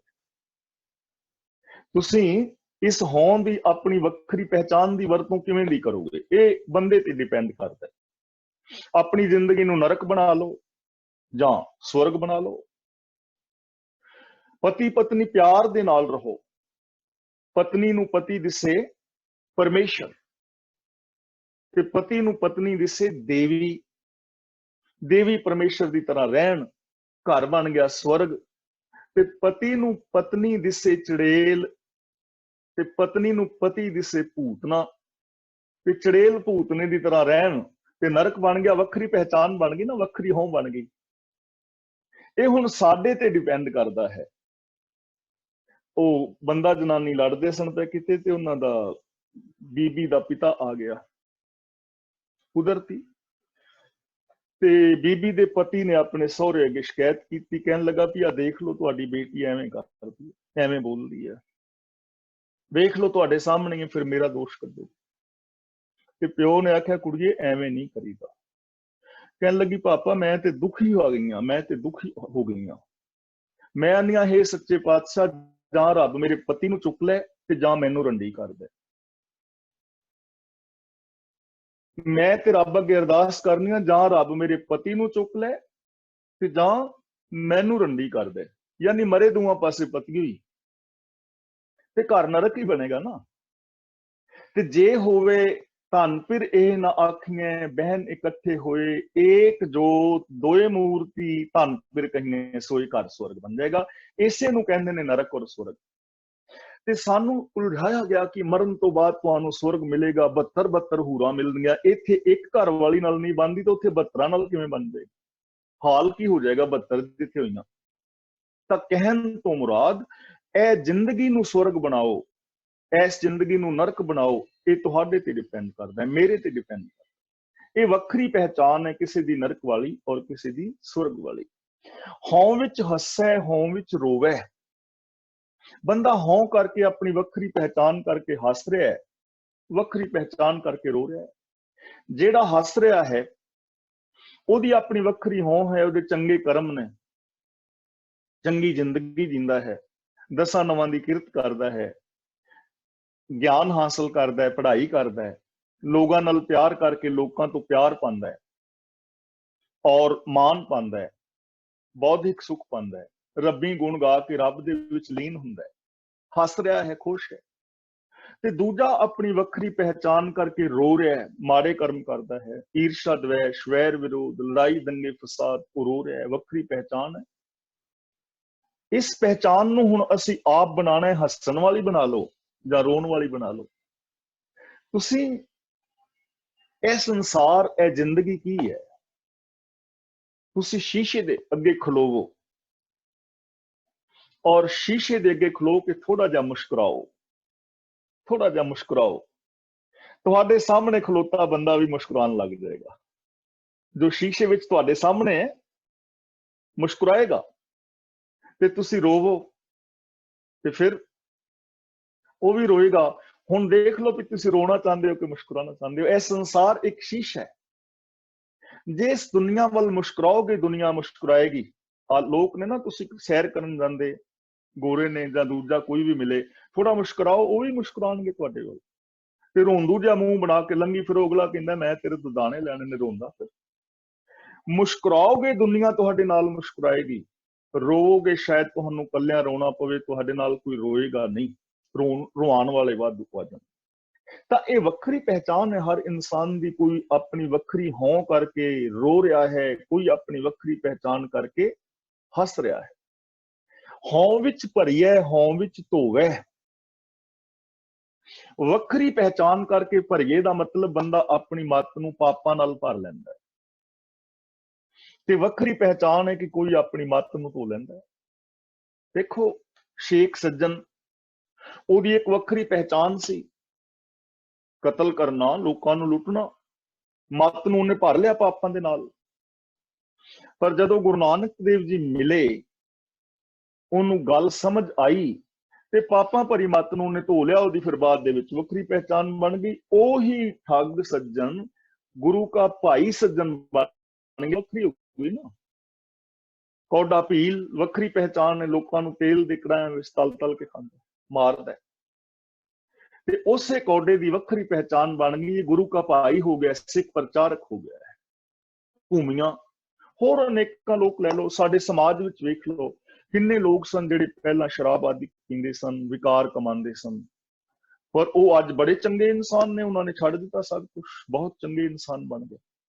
ਤੇ ਕਈ ਲੋਕ ਨੇ ਬੜੇ ਚੰਗੇ ਸਨ, ਉਹਨਾਂ ਨੇ ਅੰਮ੍ਰਿਤ ਵੀ ਛਕਿਆ ਸੀ, ਬਾਣੀ ਵੀ ਪੜ੍ਹਦੇ ਸਨ, ਪਰ ਅੱਜ ਉਹ ਨਸ਼ਿਆਂ ਦੇ ਵਿੱਚ ਖਚਤ ਹੋ ਗਏ ਨੇ। ਵੱਖਰੀ ਪਹਿਚਾਨ ਹੈ।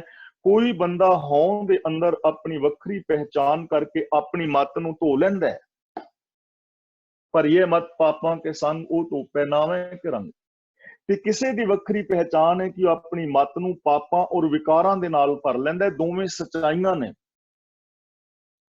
ਜਿਵੇਂ ਮਰਜ਼ੀ ਕਰ ਲਓ, ਆਪਣੀ ਵੱਖਰੀ ਪਹਿਚਾਨ ਤੁਸੀਂ ਬਣਾਣੀ ਹੈ। ਤੁਹਾਨੂੰ ਰੱਬ ਨੇ ਵੱਖਰੀ ਹੋਂਦ ਦਿੱਤੀ ਹੈ, ਵੱਖਰੀ ਪਹਿਚਾਨ ਦਿੱਤੀ ਹੈ, ਇਹਨੂੰ ਕਿਵੇਂ ਯੂਜ਼ ਕਰੋਗੇ? ਹੋਂਦ ਵਿੱਚ ਜਾਤੀ ਜਿਨਸੀ ਖੋਹ ਹੈ। ਆਪਣੀ ਹੋਂਦ ਦੇ ਕਾਰਨ, ਇੱਥੇ ਹੁਣ ਹੋਂਦ ਦਾ ਮਤਲਬ ਹੈ ਸੁਪੀਰੀਓਰਿਟੀ ਕੰਪਲੈਕਸ। ਆਪਣੇ ਹੰਕਾਰ ਭਾਵ ਕਰਕੇ ਜਾਤੀ ਜਿਨਸੀ ਦਾ ਮਤਲਬ ਜਾਤਾਂ ਪਾਤਾਂ ਵਿੱਚ ਪੈ ਕੇ ਖੋਵੇ ਦਾ ਮਤਲਬ ਆਪਣੇ ਆਤਮਿਕ ਜੀਵਨ ਨੂੰ ਬਰਬਾਦ ਕਰ ਲੈਂਦਾ ਹੈ। ਔਰ ਇਸ ਬੰਦੇ ਨੇ ਬਰਬਾਦ ਕੀਤਾ ਸੀ। ਕਿਵੇਂ 4 ਵਰਨਾਂ ਵਿੱਚ ਇਨਸਾਨ ਵੰਡੇ ਗਏ, ਕਿਵੇਂ ਅਖੌਤੀ ਸ਼ੂਦਰਾਂ ਨੂੰ ਪਸ਼ੂਆਂ ਵਾਲੀ ਜ਼ਿੰਦਗੀ ਜੀਣ ਵਾਸਤੇ ਮਜਬੂਰ ਕੀਤਾ ਗਿਆ, ਕਿਵੇਂ ਅੱਜ ਵੀ ਜਾਤਾਂ ਪਾਤਾਂ ਦੇ ਉੱਤੇ ਲੋਕ ਵੰਡੇ ਨੇ, ਜਾਤਾਂ ਪਾਤਾਂ ਦੇ ਨਾਮ ਦੇ ਉੱਤੇ ਅੱਜ ਵੀ ਜਿਹੜੇ ਨੇ ਉਹ ਕਤਲ ਹੁੰਦੇ ਨੇ। ਅੱਜ ਵੀ ਕਈ ਥਾਵਾਂ ਤੇ ਇਹੋ ਜਿਹੇ ਸਮਾਚਾਰ ਛਪਦੇ ਨੇ ਕਿ ਫਲਾਂ ਜ਼ਿਲ੍ਹੇ ਜਾਂ ਪਿੰਡ ਦੇ ਅੰਦਰ ਕਿਸੇ ਅਖੌਤੀ ਨੀਵੀਂ ਜਾਤ ਦੇ ਬੰਦੇ ਨੂੰ ਵਿਆਹ ਦੇ ਸਮੇਂ ਘੋੜੀ ਤੇ ਚੜਨ ਤੋਂ ਰੋਕਿਆ ਔਰ ਉੱਥੇ ਮਾਰ ਕੁਟਾਈ ਕੀਤੀ ਗਈ। ਖੋਹ ਲਿਆ ਨਾ, ਆਪਣੇ ਜੀਵਨ ਨੂੰ ਬਰਬਾਦ ਕਰ ਲਿਆ। ਤਾਂ ਇਹ ਵੱਖਰੀ ਪਹਿਚਾਨ ਹੈ ਕਿਸੇ ਦੀ ਕਿ ਕੋਈ ਜਾਤਾਂ ਜਿਨਸਾਂ ਦੇ ਅੰਦਰ ਪੈ ਕੇ ਜਾਤਾਂ ਪਾਤਾਂ ਵਿੱਚ ਆਪਣੇ ਆਤਮਿਕ ਜੀਵਨ ਨੂੰ ਬਰਬਾਦ ਕਰ ਲੈਂਦਾ ਹੈ। ਸਭ ਮੈਂ ਜੋਤ ਜੋਤ ਹੈ ਸੋਏ, ਜਿਹੜਾ ਵਿਕਾਸ ਹੋਣਾ ਸੀ, ਜੋ ਰੱਬ ਵਰਗਾ ਬਣਨਾ ਸੀ, ਉਸ ਚੀਜ਼ ਨੂੰ ਗਵਾ ਬੈਂਦਾ ਹੈ ਔਰ ਬਿਲਕੁਲ ਘਟੀਆ ਸੋਚ ਅਪਣਾ ਕੇ ਆਪਣੀ ਜ਼ਿੰਦਗੀ ਨੂੰ ਗਵਾ ਲੈਂਦਾ ਹੈ। ਅਗਲਾ ਬਚਨ ਕਰਦੇ ਨੇ, ਹੋਂਦ ਵਿੱਚ ਮੂਰਖ ਹੋਂਦ ਵਿੱਚ ਸਿਆਣਾ। ਵੱਖਰੀ ਪਹਿਚਾਨ ਕਰਕੇ ਕੋਈ ਮੂਰਖ ਹੋ ਜਾਂਦਾ, ਕੋਈ ਸਿਆਣਾ ਹੋ ਜਾਂਦਾ। ਹੁਣ ਮੂਰਖ ਕੌਣ ਹੈ? ਮੂਰਖ ਨੂੰ ਜੇ ਸਮਝਣਾ ਹੋਵੇ ਤਾਂ 2-3 ਚੀਜ਼ਾਂ ਨੇ ਕਿ ਅਸੀਂ ਆਪਣੇ ਆਪ ਨੂੰ ਵੇਖੀਏ ਕਿ ਕਿਤੇ ਅਸੀਂ ਮੂਰਖ ਤੇ ਨਹੀਂ ਬਣੇ, ਆਪਣੀ ਵੱਖਰੀ ਪਹਿਚਾਨ ਮੂਰਖ ਵਾਲੀ ਤੇ ਨਹੀਂ ਬਣਾ ਲਈ। ਮੂਰਖ 2 ਸ਼ਬਦਾਂ ਤੋਂ ਬਣਿਆ ਹੈ, ਮੂੰਹ ਰੱਖ। ਪਹਿਲੀ ਮੂਰਖ ਦੀ ਕੈਟੇਗਰੀ ਉਹ ਹੈ ਜਿਨਨੇ ਮੂੰਹ ਰੱਖਿਆ, ਜ਼ਬਾਨ ਬੜੀ ਚੱਲਦੀ ਹੈ, ਮੇਰੀ ਤਰ੍ਹਾਂ ਕਥਨੀ ਹੈ ਪਰ ਰਹਿਤ ਕੋਈ ਨਹੀਂ, ਮਨਮੁਖ ਕਥਨੀ ਹੈ ਪਰ ਰਹਿਤ ਨਾ ਹੋਈ। ਜ਼ਬਾਨ ਬੜੀ ਚੱਲਦੀ ਹੈ, ਗੱਲਾਂ ਆਲ ਪਤਾਲ ਦੀਆਂ ਬੋਲਦਾ, ਲੇਕਿਨ ਕਰਦਾ ਕੱਖ ਨਹੀਂ। ਮੂੰਹ ਹੀ ਮੂੰਹ ਰੱਖਿਆ ਹੈ, ਜ਼ਬਾਨ ਹੀ ਜ਼ਬਾਨ ਰੱਖੀ ਹੈ।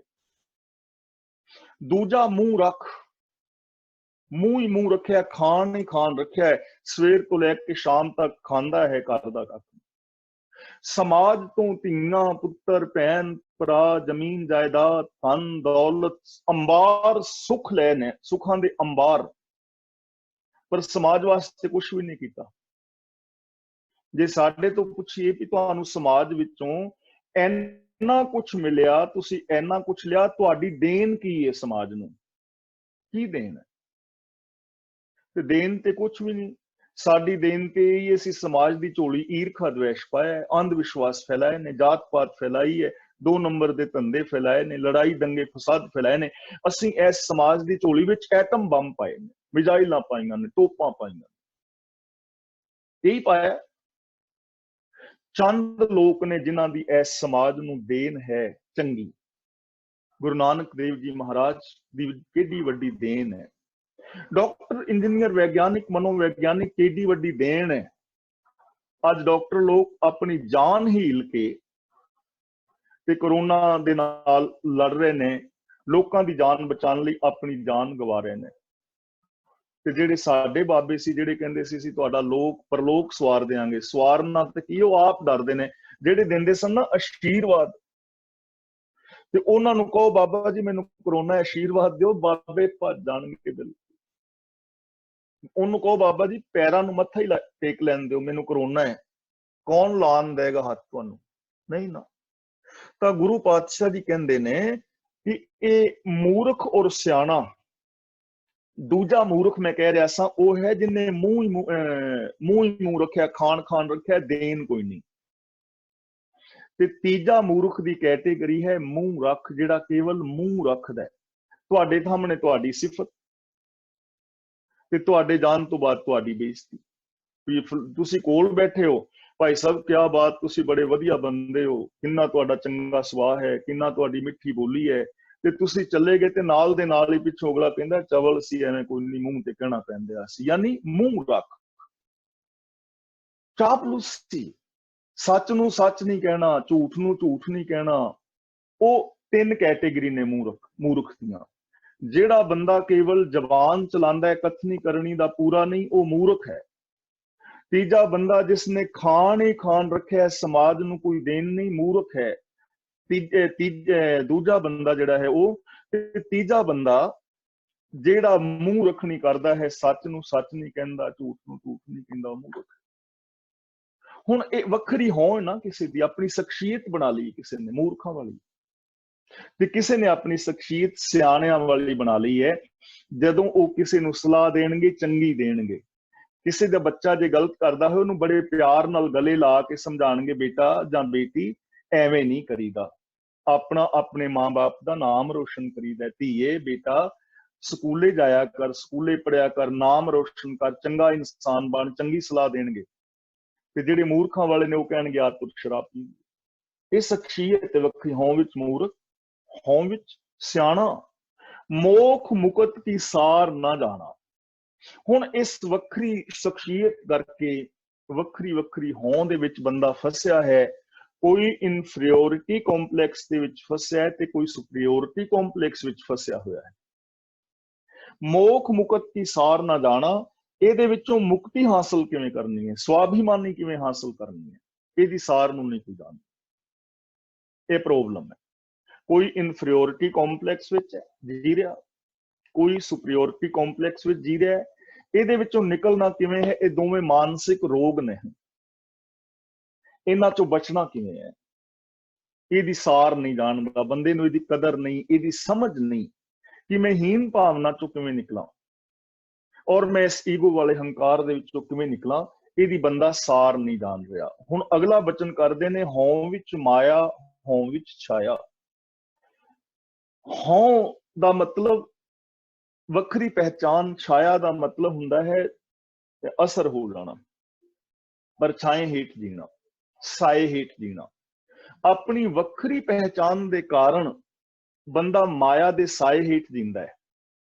ਔਰ ਇਹ ਚੀਜ਼ ਸਮਝਣ ਵਾਲੀ ਹੈ, ਮਾਇਆ ਦਾ ਮਤਲਬ ਪੈਸਾ ਨਹੀਂ ਹੈ। ਮਾਇਆ ਉਸ ਸੋਚ ਦਾ ਨਾਮ ਹੈ ਜਿਹੜੀ ਸੋਚ ਸਾਨੂੰ ਰੱਬ ਨਾਲੋਂ ਤੋੜਦੀ ਹੈ। ਇਹ ਮਾਇਆ ਜਿਤ ਹਰ ਵਿਸਰੈ, ਜਿਹੜੀ ਸੋਚ ਮੈਨੂੰ ਤੁਹਾਡੇ ਵਿੱਚ ਰੱਬ ਨਹੀਂ ਵੇਖਣ ਦਿੰਦੀ, ਜਿਹੜੀ ਸੋਚ ਮੈਨੂੰ ਤੁਹਾਡੇ ਨਾਲ ਰੱਬ ਵਰਗਾ ਪਿਆਰ ਔਰ ਸਤਿਕਾਰ ਨਹੀਂ ਕਰਨ ਦਿੰਦੀ, ਉਹ ਸੋਚ ਮਾਇਆ ਹੈ। ਮੋਹ ਉਪਜੈ, ਜਿਹੜੀ ਮੇਰੇ ਅੰਦਰ ਸੈਲਫਿਸ਼ਨੈਸ ਪੈਦਾ ਕਰਦੀ, ਉਹ ਸੋਚ ਮਾਇਆ ਹੈ। ਭਾਉ ਦੂਜਾ ਲਾਇਆ ਦਾ ਮਤਲਬ ਸੱਚ ਨੂੰ ਛੱਡ ਕੇ ਝੂਠ ਵਿੱਚ ਜੋੜਦੀ ਹੈ, ਮੇਰ ਤੇਰ ਦੇ ਵਿਤਕਰੇ, ਉਹ ਮਾਇਆ ਹੈ। ਵੱਖਰੀ ਪਹਿਚਾਨ ਕਰਕੇ ਬੰਦਾ ਇਸ ਸੋਚ ਦੇ ਛਾਇਆ ਦਾ ਮਤਲਬ ਸਾਏ ਹੇਠ ਜੀ ਰਿਹਾ ਹੈ। ਕਿ ਜੇ ਇਹ ਆਪਣੇ ਆਪੇ ਨੂੰ ਰੱਬ ਵਿੱਚ ਲੀਨ ਕਰ ਦੇਵੇ ਤਾਂ ਇਹਦੇ ਤੋਂ ਮੁਕਤ ਹੋ ਸਕਦਾ। ਹੁਣ ਇਹਦੇ ਤੋਂ ਮੁਕਤ ਕਿਵੇਂ ਹੋਣਾ ਹੈ? ਇਹਦੀ ਸਾਰ ਨੂੰ ਨਹੀਂ ਜਾਣਦਾ। ਹਉਮੈ ਕਰ ਕਰ ਜੰਤ ਉਪਾਇਆ, ਕਰ ਕਰ ਦਾ ਮਤਲਬ ਕਰਦੇ ਨੇ, ਜੰਤ ਉਪਾਇਆ ਦਾ ਮਤਲਬ ਮਨੁੱਖੀ ਜੀਵ, ਉਪਾਇਆ ਦਾ ਮਤਲਬ ਪੈਦਾ ਹੋਏ ਜੀਵਨ ਦੌਰਾਨ। ਕਿ ਜਿਹੜਾ ਇਹ ਜੀਵਨ ਮਿਲਿਆ ਨਾ, ਇਹਨੇ ਹਉਮੈ ਕਰ ਕਰਕੇ ਆਪਣੀ ਵੱਖਰੀ ਪਹਿਚਾਨ ਪੈਦਾ ਕਰ ਲਈ ਹੈ। ਕਰਮ ਕਾਂਡ ਹੀ ਕਰੀ ਕਰ ਜਾ ਰਿਹਾ ਹੈ, ਆਪਣੇ ਆਪ ਨੂੰ ਇਹਦੇ ਵਿੱਚ ਲੀਨ ਕਰ ਲਿਆ ਹੈ। ਉਪਾਇਆ ਦਾ ਮਤਲਬ ਆਪਣਾ ਇੱਕ ਵੱਖਰਾ ਰੂਪ ਸਿੱਧ ਲਿਆ, ਕਰਮ ਕਾਂਡਾਂ ਵਾਲਾ, ਇਨਫੀਰੀਓਰਿਟੀ ਕੰਪਲੈਕਸ ਜਾਂ ਸੁਪਰੀਓਰਿਟੀ ਕੰਪਲੈਕਸ ਵਾਲਾ। ਹੁਣ ਅਸੀਂ ਰੱਬ ਦੇ ਦਰ ਤੱਕ ਜਾਣਾ ਚਾਹੁੰਦੇ ਹਾਂ ਤਾਂ ਗੁਰੂ ਜੀ ਹੁਣ ਅਗਲਾ ਇੱਕ ਸਵਾਲ ਕਰਦੇ ਨੇ ਔਰ ਨਾਲ ਸਾਨੂੰ ਇਹ ਦੱਸਦੇ ਨੇ ਕਿ ਹਉਮੈ ਬੂਝੈ ਤਾਂ ਦਰ ਸੂਝੈ। ਜੇ ਹਉਮੈ ਨੂੰ ਸਮਝ ਲਵੇ, ਸਭ ਤੋਂ ਪਹਿਲੀ ਚੀਜ਼ ਸਾਡੀ ਜ਼ਿੰਦਗੀ ਵਿੱਚ ਸਮਝਣ ਵਾਲੀ ਕਿਹੜੀ ਹੈ? ਕਿ ਮੈਂ ਸੁਪਰੀਓਰਿਟੀ ਕੰਪਲੈਕਸ ਦਾ ਸ਼ਿਕਾਰ ਹਾਂ ਜਾਂ ਮੈਂ ਇਨਫੀਰੀਓਰਿਟੀ ਕੰਪਲੈਕਸ ਦਾ ਸ਼ਿਕਾਰ ਹਾਂ। ਇਹ ਚੀਜ਼ ਨੂੰ ਸਮਝਣਾ ਬਹੁਤ ਜ਼ਰੂਰੀ ਹੈ ਔਰ ਹਰ ਇੱਕ ਦੇ ਸਮਝ ਵਿੱਚ ਇਹ ਚੀਜ਼ ਆਉਂਦੀ ਨਹੀਂ। ਦੇਖੋ, ਜਦੋਂ ਅਸੀਂ ਗਹੁ ਦੇ ਨਾਲ ਵੇਖਾਂਗੇ ਨਾ, ਤਾਂ ਇਸ ਦੁਨੀਆ ਦੇ ਅੰਦਰ ਹਰ ਚੌਥਾ ਪੰਜਵਾਂ ਬੰਦਾ ਜਿਹੜਾ ਹੈ ਕਿਸੇ ਨਾ ਕਿਸੇ ਪਰਸਨੈਲਿਟੀ ਡਿਸਆਰਡਰ ਦਾ ਸ਼ਿਕਾਰ ਹੈ। ਕੋਈ ਨਾ ਕੋਈ ਪਰਸਨੈਲਿਟੀ ਡਿਸਆਰਡਰ, ਵਿਅਕਤਿਤਵ ਵਿਕਾਰ ਹਰ ਇਨਸਾਨ ਦੇ ਅੰਦਰ ਹੈ, ਕੁਝ ਲੋਕਾਂ ਨੂੰ ਛੱਡ ਕੇ। ਜਿਵੇਂ ਪੈਰਾਨਾइड ਪਰਸਨੈਲਿਟੀ ਡਿਸਆਰਡਰ, ਮੈਂ ਇਹਦੇ ਬਾਰੇ ਤੁਹਾਡੇ ਨਾਲ ਥੋੜੀ ਜੀ ਗੱਲ ਕਰਾਂ। ਪੈਰਾਨਾइड ਪਰਸਨੈਲਿਟੀ ਡਿਸਆਰਡਰ ਦੇ ਵਿੱਚ ਕੁਝ ਇਹਦੇ ਨਿਸ਼ਾਨੀਆਂ ਨੇ, ਚਿੰਨ੍ਹ ਨੇ, ਜਿਹਨੂੰ ਪੈਰਾਨਾइड ਪਰਸਨੈਲਿਟੀ ਡਿਸਆਰਡਰ ਦਾ ਜੋ ਸ਼ਿਕਾਰ ਹੋਏਗਾ ਉਹਦੀ ਪਹਿਲੀ ਨਿਸ਼ਾਨੀ ਇਹ ਹੁੰਦੀ ਹੈ ਰੋਗ ਦੀ, ਉਹ ਬੰਦਾ ਇਹ ਸਮਝਦਾ ਕਿ ਮੈਂ ਠੀਕ ਹਾਂ, ਬਾਕੀ ਸਾਰੇ ਗਲਤ ਨੇ। ਪਹਿਲੀ ਨਿਸ਼ਾਨੀ ਇਹ, ਉਹ ਕਹਿੰਦਾ ਮੈਂ ਠੀਕ ਹਾਂ, ਮੈਨੂੰ ਕੋਈ ਰੋਗ ਨਹੀਂ, ਮੈਂ ਬਿਲਕੁਲ ਠੀਕ ਹਾਂ, ਬਾਕੀ ਸਭ ਗਲਤ ਨੇ, ਪਹਿਲੀ ਨਿਸ਼ਾਨੀ। ਦੂਜੀ ਨਿਸ਼ਾਨੀ ਉਹਦੀ ਇਹ ਹੈ ਕਿ ਛੋਟੀ ਜੀ ਨਾ ਕਰ ਦੋ ਉਹਨੂੰ ਤੇ ਥੋੜੀ ਜੀ ਗੱਲ ਤੇ ਉਹ ਲੜਨ ਮਰਨ ਵਾਸਤੇ ਤਿਆਰ ਹੋ ਜਾਏਗਾ। ਉਹ ਬਹੁਤ ਤੇਜ਼ ਮੋਟਰਸਾਈਕਲ, ਸਕੂਟਰ ਜਾਂ ਕਾਰ ਚਲਾਏਗਾ। ਦੂਜਿਆਂ ਦੀ ਭਾਵਨਾਵਾਂ ਦੀ ਉਹ ਕਦਰ ਨਹੀਂ ਕਰੇਗਾ, ਆਪਣੀਆਂ ਭਾਵਨਾਵਾਂ ਨੂੰ ਉਹ ਸਾਹਮਣੇ ਰੱਖੇਗਾ।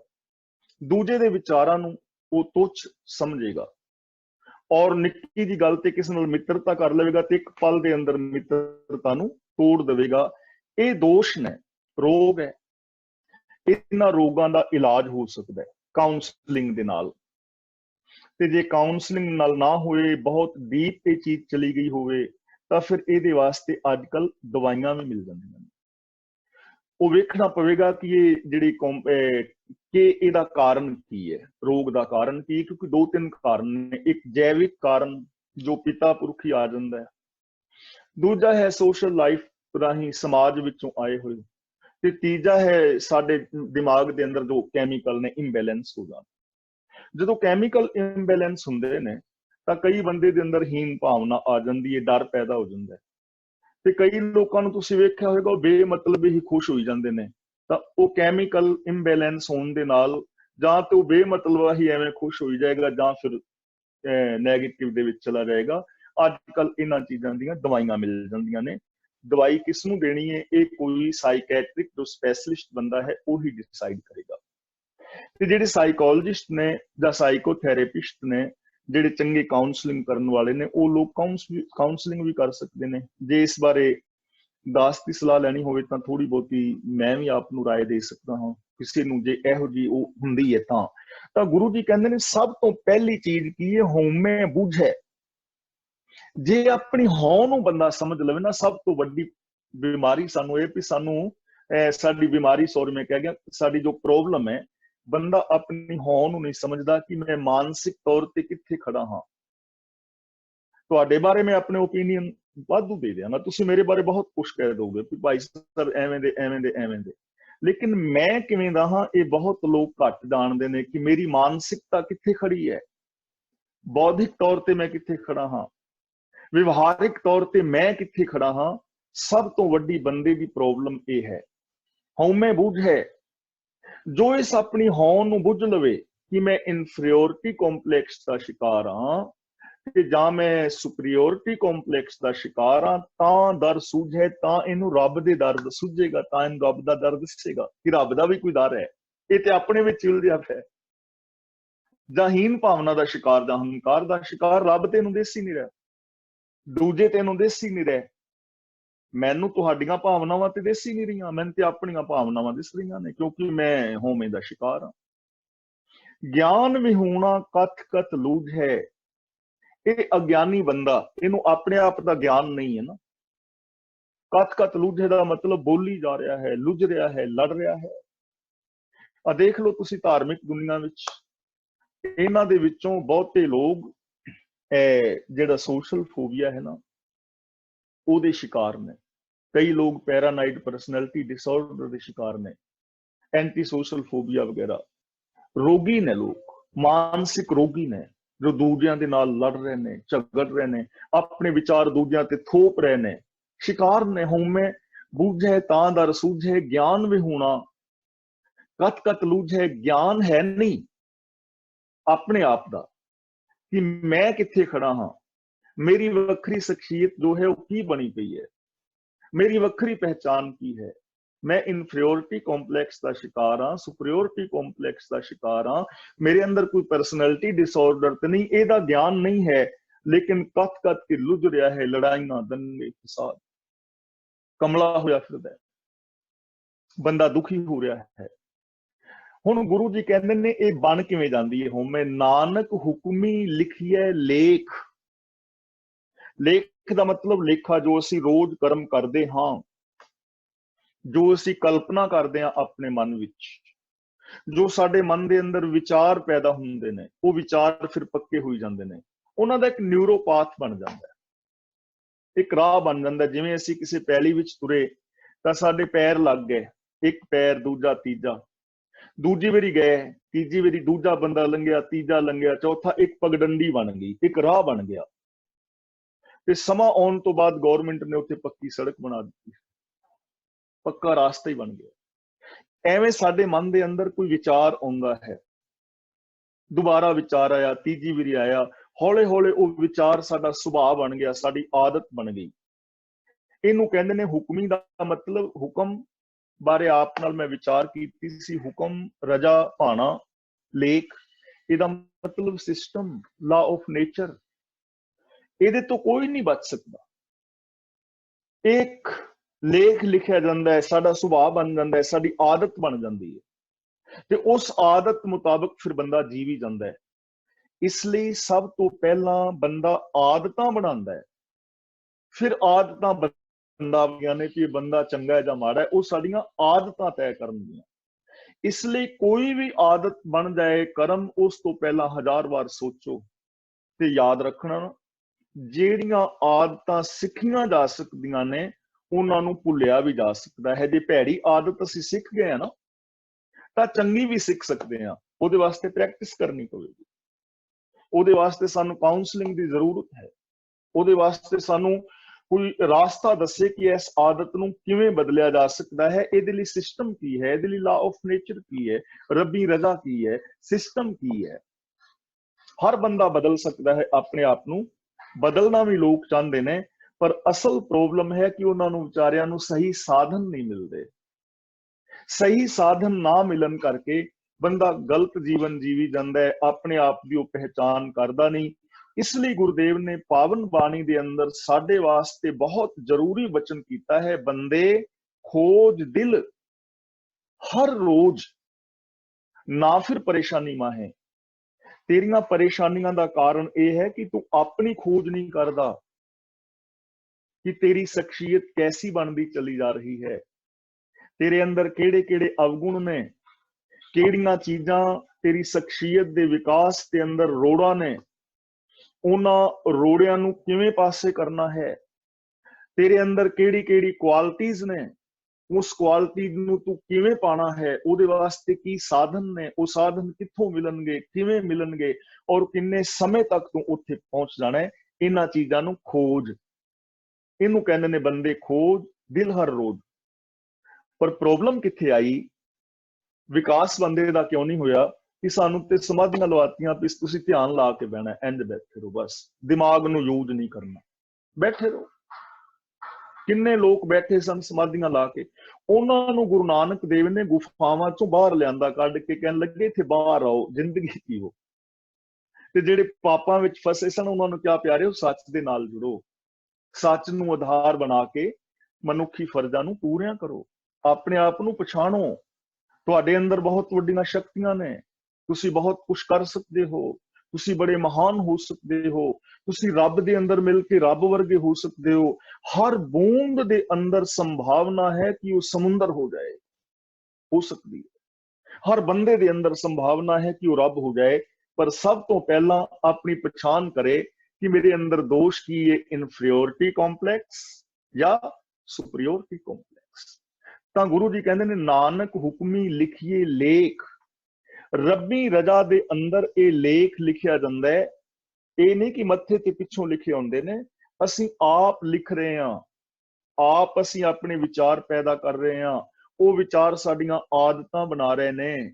ਔਰ ਇਹ ਸਿਸਟਮ ਹੈ ਕਿ ਜੈਸੇ ਕੰਮ ਕਰੋਗੇ ਵੈਸੇ ਬਣਦੇ ਜਾਓ। ਅਗਲਾ ਬਚਨ ਦੇਖੋ ਕਿੰਨਾ ਪਿਆਰਾ ਹੈ, ਜਿਹਾ ਵੇਖੈ ਤੇਹਾ ਵੇਖ। ਇੱਥੇ ਵੇਖ ਦਾ ਮਤਲਬ ਹੈ ਦ੍ਰਿਸ਼, ਜੋ ਸਾਨੂੰ ਦਿਸਦਾ।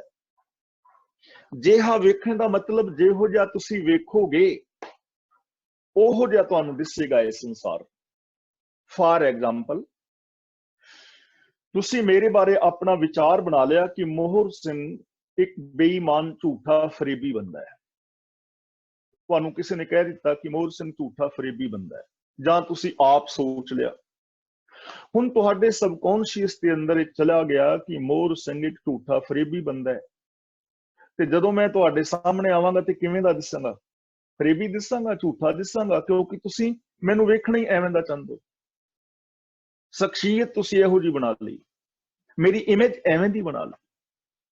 ਤੇ ਜੇ ਤੁਸੀਂ ਇਹ ਸੋਚ ਲਿਆ ਕਿ ਮੋਹਰ ਸਿੰਘ ਯਾਰ ਬੜਾ ਚੰਗਾ ਬੰਦਾ ਹੈ, ਬੜਾ ਪਿਆਰਾ ਬੰਦਾ ਹੈ, ਤਾਂ ਫਿਰ ਤੁਹਾਡੇ ਅੰਦਰ ਇਹ ਜਦੋਂ ਤੁਹਾਨੂੰ ਮੈਂ ਮਿਲਾਂਗਾ ਤੁਸੀਂ ਮੈਨੂੰ ਮਿਲਣ ਵਾਸਤੇ ਆਓਗੇ, ਕਿਉਂਕਿ ਤੁਹਾਡੇ सबकॉन्शियस ਦੇ ਅੰਦਰ ਚਲਾ ਗਿਆ। ਤੁਸੀਂ ਮੇਰੀ ਇਮੇਜ ਬਣਾ ਲਈ, ਜਿਹੋ ਜਿਹਾ ਮੈਨੂੰ ਵੇਖੋਗੇ ਮੈਂ ਉਹੋ ਜਿਹਾ ਦਿਸਾਂਗਾ। ਜਿਵੇਂ ਮੈਂ ਕੱਲ ਬੇਨਤੀ ਕੀਤੀ ਸੀ ਨਾ, ਪਿਕਚਰ ਹਾਲ ਵਿੱਚ ਪਰਦੇ ਦੇ ਉੱਤੇ ਫਿਲਮ ਦਿਸਦੀ ਹੈ, ਪਰ ਉਹ ਦਿਸਦੀ ਹੈ ਜੋ ਪ੍ਰੋਜੈਕਟਰ ਦੇ ਉੱਤੇ ਚਲਾਈ ਜਾ ਰਹੀ ਹੈ। ਇਹ ਸੰਸਾਰ ਇੱਕ ਪਰਦਾ ਹੈ, ਪ੍ਰੋਜੈਕਟਰ ਤੁਹਾਡੀ ਆਪਣੀ ਸੋਚ ਹੈ। जैसी सोच अंदर चलाओगे वैसा ये संसार दिसेगा। सानू ये संसार दुखों का घर दिसता है। सानू नजर ही पैंदा इत्थे कोई किसी दा नहीं, इत्थे सारे बेईमान ने, इत्थे किसी दा विश्वास नहीं करना चाहिए, पापी ने, अपराधी ने, इस दुनिया दे विच बेवकूफ बदतमीज लोग ने, 2 नंबर वाले लोग ने। सानू ये दिसता है क्योंकि असीं वेखना चाहते हैं, सानू एवें दिसता है। ते भगत कबीर जी कहंदे ने, दोए दोए लोचन वेखां हों हर बिन और ना देखा, नैन रहे रंग लाई, अब बेगल कहन न जाई, हमरा परम गया पो भागा, जब राम नाम चित लागा। बाजीगर डंक बजाई, सब खलक तमाशाई, ओनू रब तो बिना दिसते नहीं। गुरु अर्जन देव जी कहते ने, जो दिसै सो तेरा रूप। गुरु अमरदास जी कहते ने, विस संसार तुम देख दे, हर का रूप, हर रूप नजर नहीं आया। गुरु नानक देव जी ने, जगत दिस रहा है, ये जग सच्ची की है कोठड़ी। सानू इस संसार उवें दिस रहा, क्यों? जेहा वेखें, जेहो जिहा वेखोगे ओहो जिहा दिसेगा। हुण तुसी अपने आप नूं किहो जिहा वेखना चाहते हो? इनफीरियोरिटी कॉम्पलैक्स वाला, सुपीरियोरिटी कॉम्पलैक्स वाला, जाके स्वाभिमानी, पुण्य वाला, पाप वाला, सफल असफल, चंगा मंदा, जेहो जिहा वेखोगे ओहो जिहे हो जाओगे। इनू कहंदे ने, जे ही सुर ते हरा जाए। इसलिए अपने अंदर हीन भावना नूं खत्म करो, इस संसार नूं चंगे रूप विच वेखो। अपने घरदियां नूं किवें वेखदे हो? प्यार दे नाल वेखो, चंगे वेखो। अपने घरदियां वास्ते चंगे वचन बोलो, अपने वास्ते चंगा बोलो। अपने आप नूं ना कहो कि मैं कुछ नहीं कर सकदा। सवेरे उठदियां सार ये रिपीट करो कि रब ने मैनू खुशियां भरी जिंदगी दिती है, मेरे चेहरे ते नूर, मेरी आंखां विच चमक, मेरे बुल्लां ते मुस्कान है, मेरे अंदर हर काम करन दी शक्ति है, मैं टाइम दा पाबंद हाँ, मेरी सोच उच्ची सुच्ची है, मेरा वतीरा प्यार भरिया है, मैनू काम करके खुशी हुंदी है, मैं अपने आप तो, परिवार तो, सजना मित्रां रिश्तेदारां तो संतुष्ट हाँ, मैं खुश हाँ, मैं प्रसन्न हाँ, मैं रिलैक्स हाँ, मेरी याददाश्त बड़ी चंगी है, मैं बहुत चंगा इंसान हाँ। ए बोलो अपने आप वास्ते, एवें दा वेखो, एवें दे हो जाओगे। मन बचन कर्म कर, ये बोल जबान ते भी होण, ये बोल सोच विच भी होण, ये बोल विहार विच भी होण।